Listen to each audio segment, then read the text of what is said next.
समस्त प्रेस एवं मीडिया बंधु मानक विजु जनता दल मीडिया बाइट को स्वागत।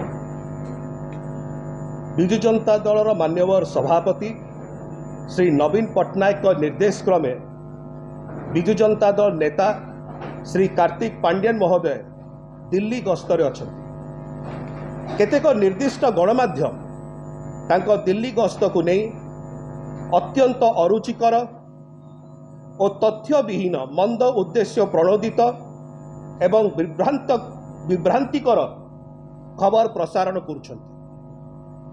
एही अरुचिकर और मंद उद्देश्य प्रणोदित खबर प्रसारण क्षांत रहिबाकू आमे संपृक्त गणमाध्यम को अनुरोध करुछु।